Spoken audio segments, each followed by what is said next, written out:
There are a lot of great players among the 70 teams that have gathered here at the World Magic Cup in Nice, France, but none of those teams can claim a more star-studded roster than Team Brazil.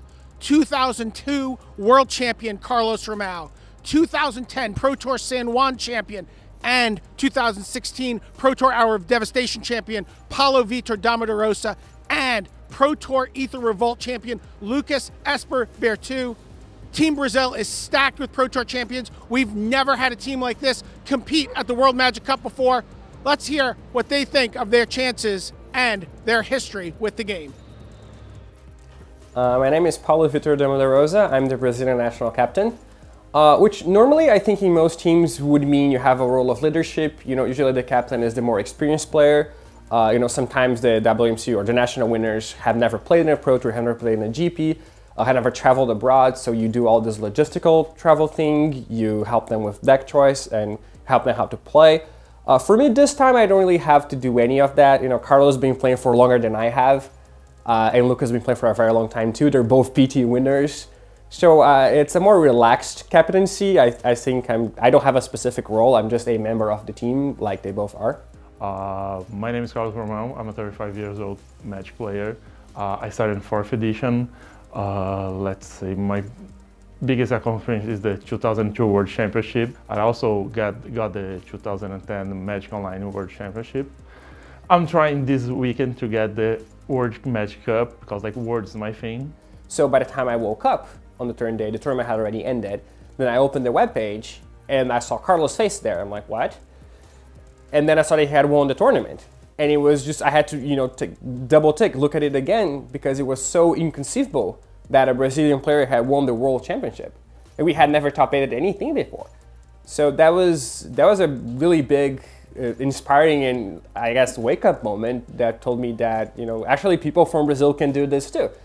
And then I think like it was a huge breakthrough for Brazil and all the Latin America, because after that, you see, like, I think Brazil become one of the powerhouses of the Magic the Gathering. We have like Paulo, Willie, and all the other guys.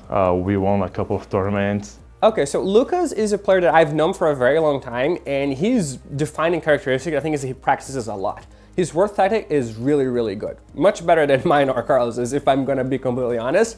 He'll be like, well, I have to figure out if this card is good, so he'll have those spreadsheets, and he'll test everything. He's sort of like, you know, Brazilian Frank Karsten in this regard, and he'll test a lot. And he is good. He's, you know, won nationals before. He's been on the national team twice. This is his 3rd time.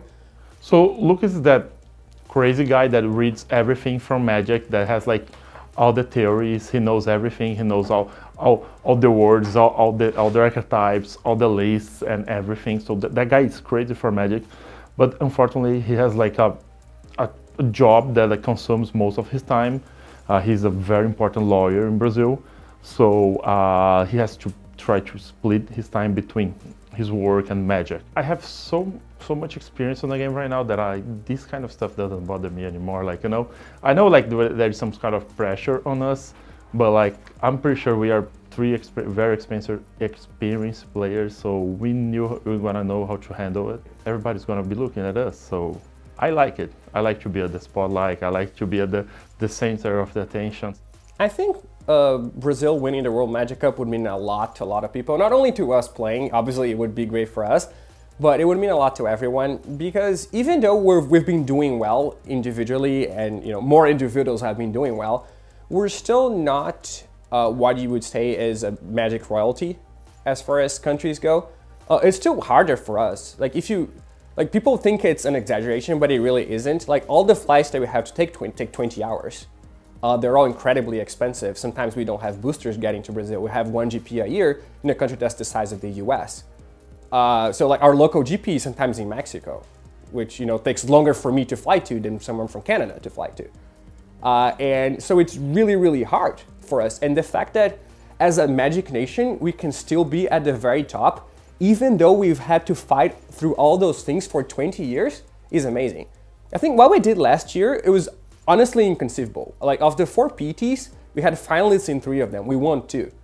So we had, you know, multiple people at Worlds. And so I think we had to cross a barrier that other countries didn't have to cross. And it was so much harder for us to get there. And for us to do it again, to win this tournament, I think it would mean a lot.